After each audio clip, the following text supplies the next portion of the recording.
Waaqayyoon guddaa galateeffannaa yeroo Waaqayyo nuu kennee mana keenyattis turtii keessa turre keessattis haala mijataa ta'us haala mijataa hin taane keessattis Waaqayyo nuu wajjin ta'ee ammayyuu fuula isaa duratti dhiyaannee sagalee isaa akka dhageenyuuf carraa waan nuu kenneef maqaa Waaqayyoo ulfaatu. Sagalee Waaqayyoo har'aa walii wajjiniin ilaallu Maatiyos irratti isa obboleessi keenya Asaffaan nu dubbise irraa ta'a. Wangeelli Maatiyos qulqulluudhaan akka caafame beekna. Baay'ee diteelii isaa keessa naqu si'a baay'ee dhageessaniitu gatii ta'ee fi Maatiyos kun immoo nama warra Yihuudaa nama qaraxxuu akka turee fi warra Yihuudotaatiif xiyyeeffatee akka inni barreesse beekna. Kanaaf waa'ee mootummaa Waaqayyoo ol fuudhee barreessuu akka barbaadu Waaqayyoo sanyii nama hundumaa kan keessatti sassaabee mootummaa isaa karaa Yesuus Kiristoosiin gara biyya lafaatti akka inni ergee kan inni keessatti dubbateedha. Har'a Wangeela Maatiyos boqonnaa 21 lakkoofsa 20 amma 23 amma 32tti kan jirudha kan ilaallu. Asaffaan akka gaariitti waan nu dubbiseef irra deebi'ee hin dubbisu.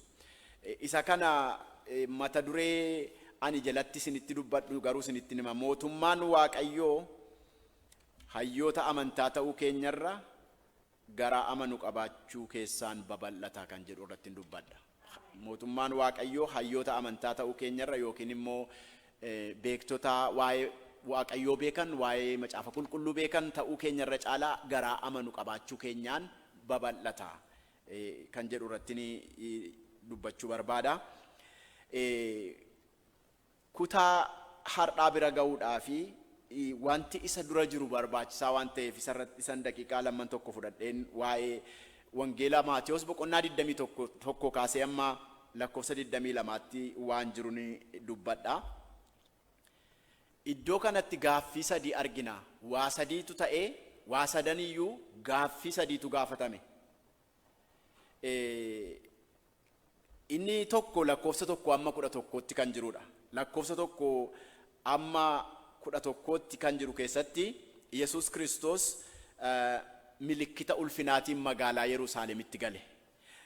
Magaalaa Yerusaalemitti galuu isaa duwwaa utuu hin taane namooti achi jiranuu harree yaabbatee ilmoo harree keessaayyuu immoo ilmoo harree yaabbatee gara Yerusaalem naqe. Oduu isaa dhaga'aniiru hin beeku.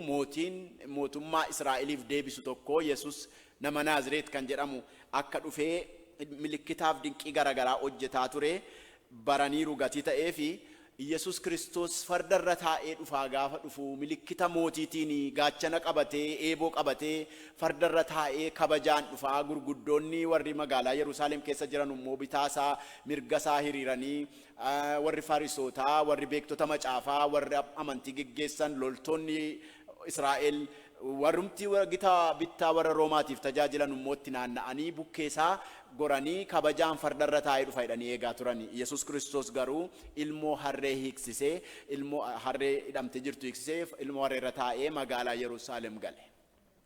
Achitti yommuu galu ittaanee wanti ta'ee Yesuus Kiristoos mootii ta'uusaa milikkita isaan eegan waan hin argisiifneefi kun eenyu jedhanii gaafatanii warri Yerusaalem jiran. Maaliifi utuman akka mootiitti lixuu baateeyyuu akki inni itti lixee fi akki namoonni itti isatti dacha'anii guutummaa magaalattii raase jedha. Guutummaatti raafame magaalaanis Yerusaalemis naannoon suni hundinuu guutummaatti raafame.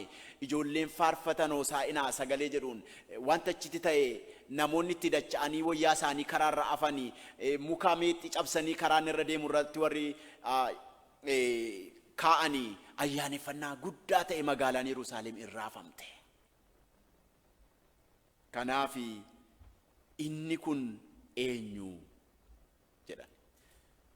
Utuu fardarra taa'ee dhaqe mootiitu dhufe mootii isa mootummaa Israa'eliif deebisutu dhufe. Amma garuu inni ilmoo harree irra taa'a. Sabni garuu duukaa jigee duukaa yaa'ee infaarsaan galateeffataa ulfina kennaa fi wayyaa isaa afaa fi muka meexxii karaarra buusee kun immoo warra Yihuudootaatiif ayyaaneffachuu guddaadha. Inni kun eenyu? Taansee Yesuus Kiristoos mana qulqullummaa keessa seene.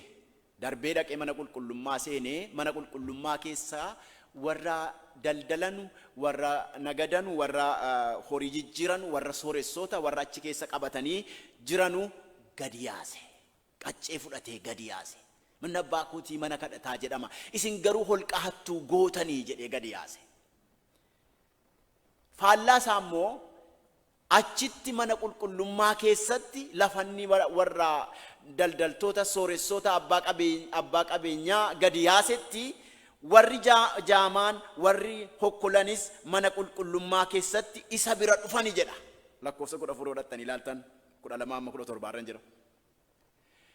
Inni beektota gadi yaasee, inni abbaa qabeenyaa gadi yaasee, warra horii qaban, warra horii jijjiiran, warra gugee gurguran gadi yaasee qodaa isaanii garagalchee manni abbaa koo mana kadhataa jedhama. Isin garuu holqaattuu gootanii gaafanne dhu ittaansee wanti ta'ee erga jarri kun gadi yaa'anii kan mana qulqullummaa kana dhufanii namoota gurguddootu jira jechuudha. Namoota jara kanarra caalantu dhufa jechuudha.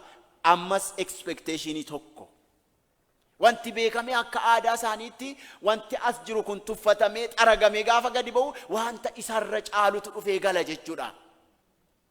Warri isaaniif malle tollite, warri isaaniif malu hin dhufu jechuudha. Hin qophoofne, itti fokkisanii, itti xinnaatanii amma jara gadi yaasee warra gurguddoota biyyaa ol gashuu barbaadeetu. Mana abbaasaa mana kadhataa taasisuu barbaade. Namoota kadhataa, namoota amantii ol galchuu barbaadeetu kan jedhu expect godhan.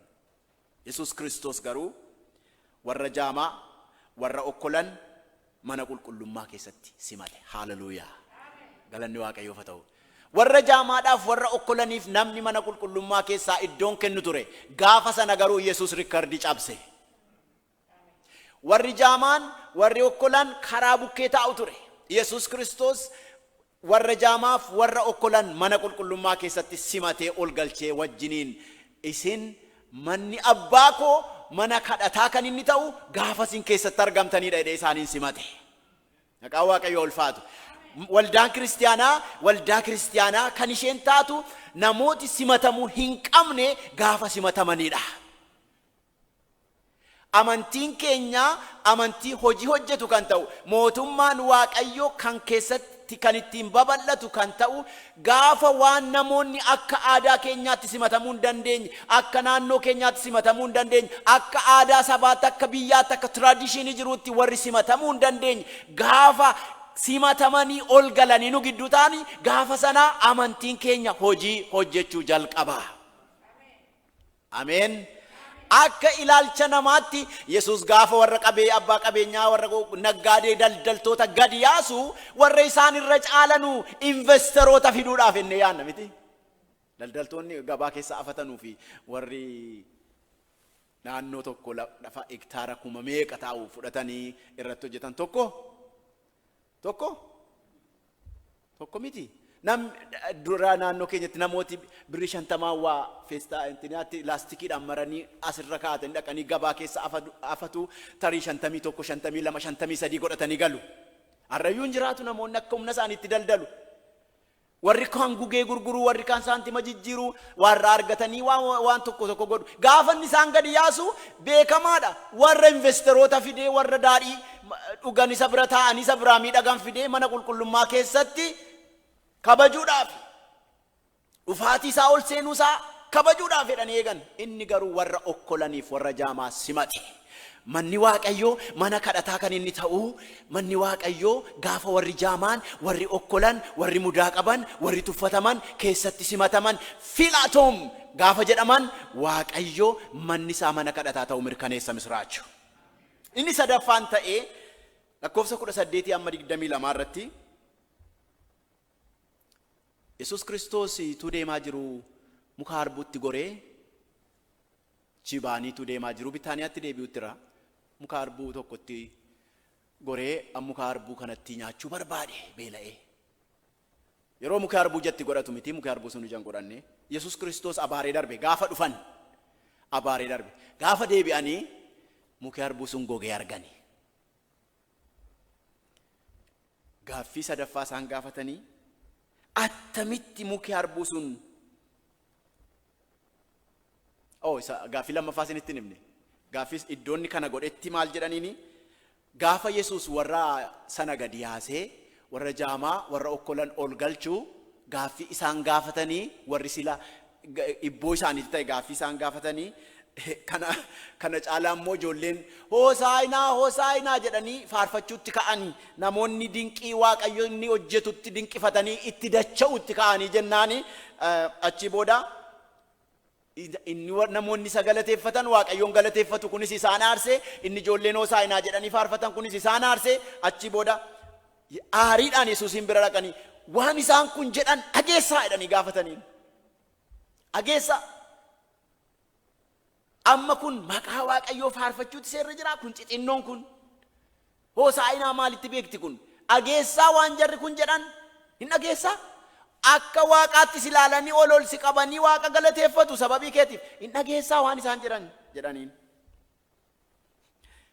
nan nagaadeen mucooliinii fi daa'immoonni afaan isaaniitiin akkasi galateeffatan goote isa jedhu takkaan dubbifanne mooreedheen maal akka jedhaan macaafatuun dhageenye isin akka mucooliiniif daa'immoonni afaan isaaniitiin si galateeffatan goote isa jedhu dhageenye raajii sanatu raawwatame amma jedheen kana yeroo achi ba'anii deebi'anuu muki harbuu sun gogdee arganii ammas gaaffii gaafatan namichi namoonni Yerusaalem garagalanii socho'anii magaalaan raafamee garuu namni ilmoo harree irra taa'u magaalaa raasee kuni eenyu namoonni dinqii namichi hojjetu kun eenyu namoonni saadhanii Waaqayyoon galateeffatan maqaa Waaqayyoo ol qaban ijoolleen galateeffachuun bennayyuu hoosaa'inaa maqaa Waaqayyootiin inni dhufu ilmi Daawit galateeffamaadha jettu kun dhageessaa kana inni sadaffaan immoo attamitti mukti harbuu sun achumaan gogee jedhanii gaafatan. Yesuus achumaan itti fufee gaaffii gaafachuu hin dandeessu. Isin hayyoota amantaati. Gaaffii baay'ee gaafachuu dandeessu. Sammuun keessanii yaada. Isin beektota. Maaliif ijoolleen xixinnoon faarsu?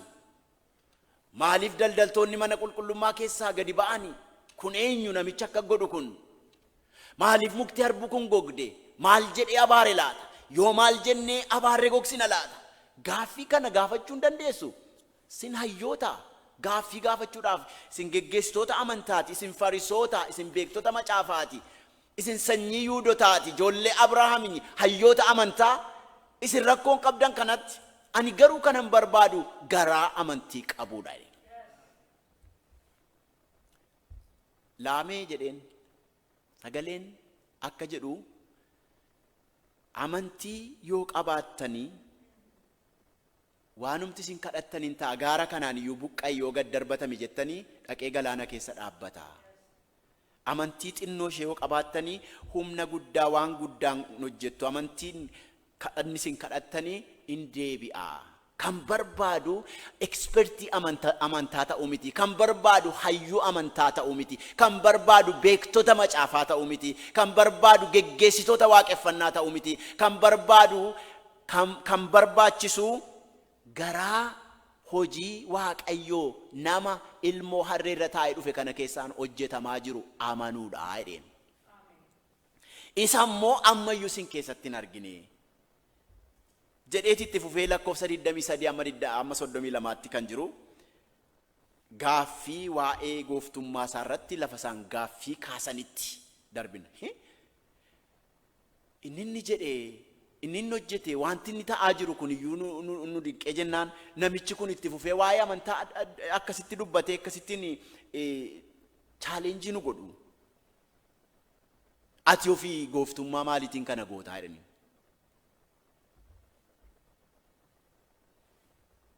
Mana qulqullummaa keessatti ati gooftummaa maaliitiin qaccee fudhattee namoota gadi yaafta.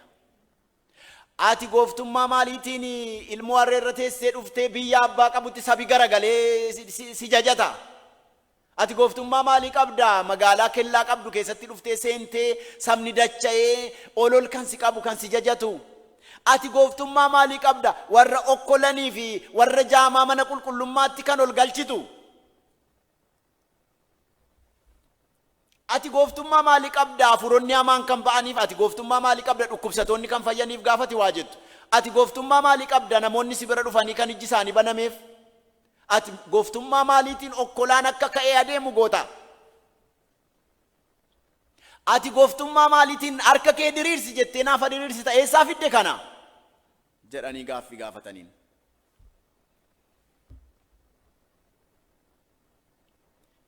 Itti fufanii gooftummaa kana eenyutu siif kenne jedhanii. Eenyutu siif kenne gooftummaa kana jedhanii. Akka isaan ilaalanitti luboonnii fi maanguddoonni achi keessa jiru.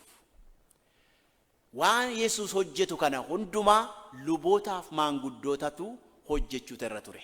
Maanguddoota Israa'el, luboota Israa'el warra amantiitti itti gaafataman, uffati isaan uffatanis geggeessitoota amantii kan isaan fakkeessu, wanti isaan dubbatanis kakuu moofaa keessaa dubbii macaafaa isaan beekanis geggeessitoota amantaa ta'uu isaanii kan ragaa ba'eef waan Yesuus hojjetu kana kan hojjechuu maluuf isaan qofaadha.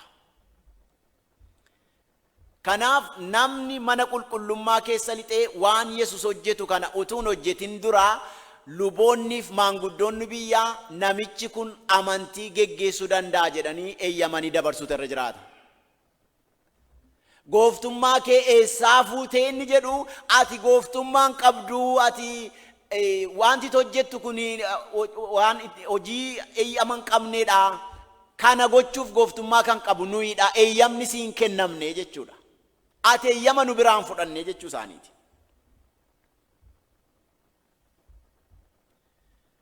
Ija jabina akkasiitiin Yesuus Kiristoosiin akka gaafatan kan isaan godhe aangoo amantii isaaniif kennamedha. Aangoo amantii qabu.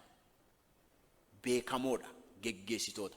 Macaafa beeku hayyoota. In dubbisu challenge godhu falaasafa bara sanaa beeku. Yesuus Kiristoos garuu a young man 30 years old dhufee gaafanni kana godhu. Maal kun biyya abbaa qabutti dargaggoon waldaa balleessite waldaa jeeqxee ijoolleen jedhu miti al tokko daannoon faan beeku qeesna marraan faan maal jedhu ijoolleen sirnuma sagadaa nurkatti jeeqaa jirti nurkaa balleessaa jirti iddoo meeqatti hin danqamu miti namoonni amantii geggeessan gaafa waa'ee hafuurri qulqulluu ka'u as keessatti wacinaa namoonni sanbata guddaa gaafa dhufan amantii kana waan isaa wallaalanii nurkaa tamsa'u afaan haaraan dubbatinaa nurkaan jeeqinaa iddoon itti jedhamanis jira miti ture.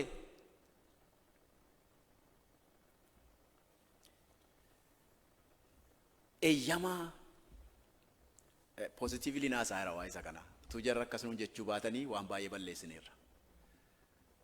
Isuma kan akka nuun jedhanu isa kaan jelaadiidhaa isa kaan fudhanna ture. Isa jelaadiin nutti dheekkamu isa harkaa fudhannu immoo achumaan inni gaayidii nu godhe inni karaarra nu buuse inni garatti deemnu nutti agarsiisa. Nu waan amma goonu beenna nu amma gammaduu keenya beenna nu amma waaqayyoon jajachuu keenya beenna. Isaan immoo gara nutti adeemnu fiicharii keenya sheeppi kan godhe akkaataa isaanitti adeemanidha. Isaan kuni kana of keessatti nutu wanta waldaa kana keessatti ta'u wanta mana qulqullummaa kana keessatti ta'u sheeppi kan itti kennu nuyi. Namichi kun garuu dhufee nama gara galchee namoota nu waamichan goone namoota warra nu waamnee yamneef asitti hojjetan jenne gadi yaasee namoota nu waamichan gooneef warra ala taa'u qaban ol galchee. Gooftummaa maaliitiin kana goota? Silaa isaantu kana godha ture. Silaa waan Yesuus Kiristoos hojjete gochuudhaaf ituu Yesuus Kiristoos hin dhufin carraa kan argate isaan ture. Carraa isaaniitti dhimma hin baane. Kanaaf maaltu ta'e beektu? Ituma hinaaffaa gaarii qabaataniyyuu, ituma beektota macaafaa ta'aniyyuu, utuma akkatti sirni sagadaa geggeeffamu beekaniyyuu, utuma seenaa amantii beekaniyyuu, utuma ijoollee Abrahaam ta'aniyyuu manni qulqullummaa bakka maaltu itti hojjetamu akka ta'u isaaniif hin galle. Kanaaf bakka dorgommiin na filadhaa jedhamu yookiin kaampeen isa jedhamu jecha tokkoon ibsuun na rakkise. Dorgommiin na filadhaa jedhamu itti geggeeffamutti fakkaate. And they thought Jesus was doing that. Oh, namichi kun ijoolleen dargaggoon kun dhufee hojii keenya keessa lixee hojjetee gatii nu dhabsiisaa jira.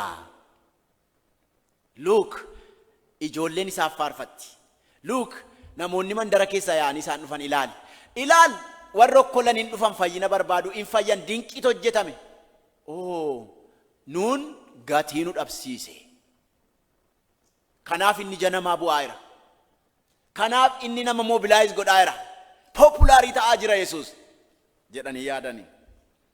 Kanaaf gooftummaa isaa gaaffii keessa galchan malee Yesuus kana dhaabuu hin danda'u. Gooftummaa isaa gaaffii keessa galchanii. Yeroo tokko tokko waldaan kiristaanaa rakkina akkasii keessa lixxi. Iddoo hojiin qulqulluun itti hojjetamu, iddoo hojiin mootummaa Waaqayyoo itti hojjetamu ta'uutu qabdu, iddoo kaampeenin itti geggeeffamu taati, iddoo dorgommiin itti geggeeffamu taati. Eenyu caalaa akka tajaajilu, eenyu caalaa qalbii namaa waan hawwatu akka hojjetu, eenyu caalaa yaada namaa qabate of duukaa waan nama buusu akka hojjetu, eenyu caalaa wanti inni jedhu garaa namaa keessaa akka lixu, eenyu caalaa waan namatti tolu akka dubbatu. Kana taanee argamuudhaaf yommuu nuyi fiigicha filannoo goonu kaampeenii jireenya keenya irratti hundaa'e, intarestii keenya irratti hundaa'e, eenyummaa keenya irratti hundaa'e, fiicharii keenya irratti hundaa'e, borii keenya irratti hundaa'e, bultoo keenya irratti hundaa'e irratti xiyyeeffannee yommuu nu hojjennu yommuu sana manni Waaqayyoo holqa hattuu ta'a. Bara kana chaalenjii waldaa kiristaanaa kana namoonni waan akkasii dhaga'uun barbaadan. Waldaan kiristaanaa holqaattuu taate jedhamu dhaga'uun barbaadan. Holqaattuu waldaa kiristaanaa kan taasisu wanta waldaa keessatti hojjetamu, mana qulqullummaa keessatti waan hojjetamuu qabu dhiifnee mana qulqullummaa keessatti waan hojjetamuu hin qabne gaafa ol galchinu gugee kan itti jijjiiran iddoo gaafa keenyu horiin lafatti jijjiiran gugeen lafatti gurguramtu lafatti daldalanu gaafa goonu Waaqayyo ala sanaa iddoo goggortanii nuun jedha. Iddoo goggortanii geggeessitootni amantaa yommuu waan isaanirraan eegamne waldaa kiristaanaa keessatti godhanii Waaqayyo hin gaddaa jechuudha. Warra Fariisotaa chaalenjii kanatti isaan mudate. Jesus came, he didn't say anything. Isaanii nomaan jenne isaan bira darbee waan hojii isaanii gaaffii keessa gashu hojjete. Isaanii nomaan jenne Yesuus. Isin Fariisota nana baa, isin beektuu macaafaa ba'an jenne. No, isaan bira darbee hojii isaanii hojjete.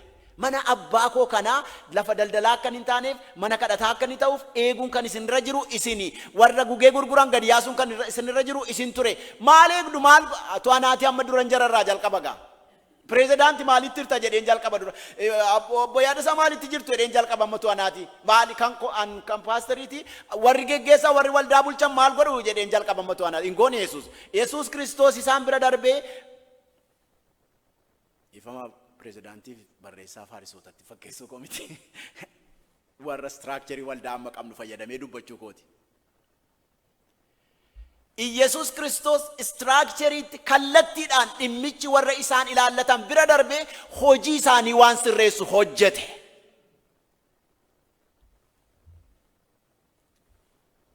Kanaaf yommuu karaa Waaqayyoo hojjechuu jaallateen hojiin hojjetamu xiyyeeffannaan keenya hojii Waaqayyoo isa hojjetame sanarratti haa ta'u. Yommuu Waaqayyo tu Fariisonni jiranuu Yesuus Kiristoos keessaan hojii hojjete rakkinni dhalate Yesuusin hojii isaa dhiisanii Yesuus waan kana geggeessaa ta'uu danda'a kan jedhu irratti xiyyeeffatan. Kanaaf dogoggora guddaatu uumame. Gara dhumaatti dhufeera amma.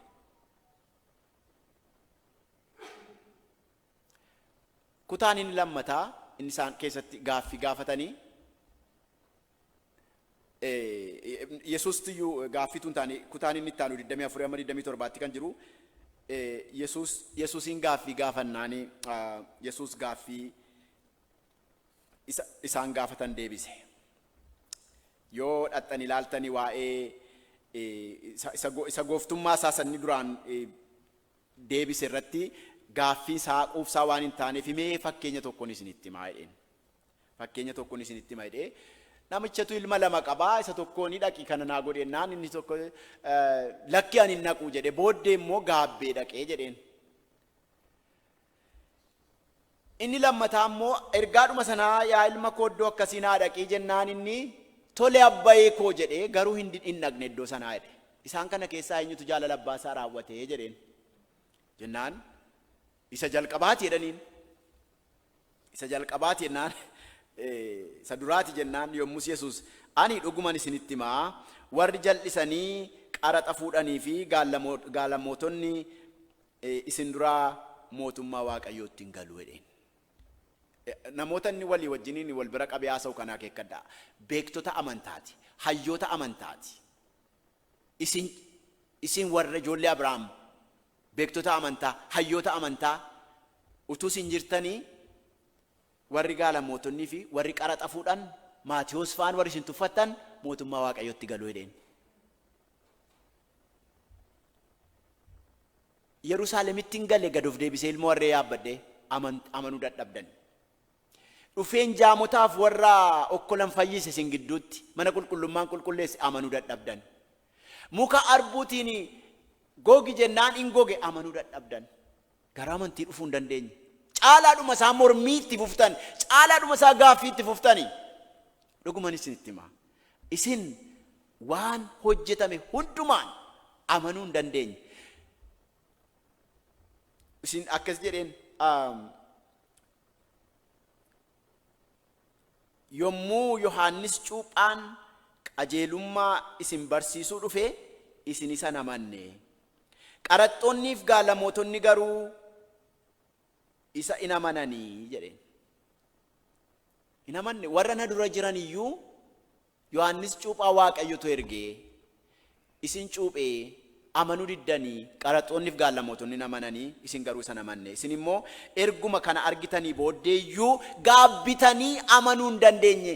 Gurbaan inni gaabbee hojii ergaa abbaasaa sana dhaqee raawwate jaalala abbaasaa raawwate. Isin garuu amma waanan isinitti himu dhageessanii hojii Waaqayyo hojjetu argitanii dhukkubsatoonni hin fayyu, okkolaan hin diriira, naafti hin diriira, okkolaan hin adeema, jaamaan hin arga. Manni qulqullummaa mana waaqeffannaa ta'e ijoolleen faarfannaa faarfatti, Waaqayyoon galateeffatti. Kana hundumaa argitanii Yesuus ilma Waaqayyoo isa mootummaa Waaqayyoo fidee dhufe jettanii gara amantii dhufuu hin dandeenye. Isinii ituu teessanii gaalamootonnii fi qaraxxoonni mootummaa Waaqayyootti galu jedheen. Waaqayyo nu haa gargaaru. Firoota koo nuyi har'aa amma macaafa qulqulluu keenya beeknu tuun taane, hammam kutaa macaafa qulqulluu akka dubbifannu tuun taane, hammam waa'ee amantii gaaffii gaafatame deebisuu akka danda'u keenya tuun taane, yookiin immoo hammam gaaffii amantii dhiyeessuu danda'u keenya tuun taane, wanti har'a Waaqayyo nurraa barbaadu garaa amanu qabaachuu keenya barbaada.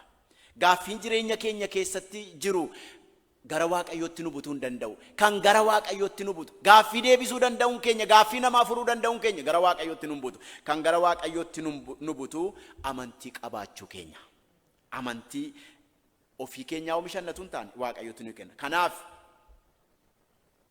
mootummaa Waaqayyootti galuudhaaf qulqulloota, beektota, mudaa kan hin qabne ta'uun keenya barbaachisaa miti.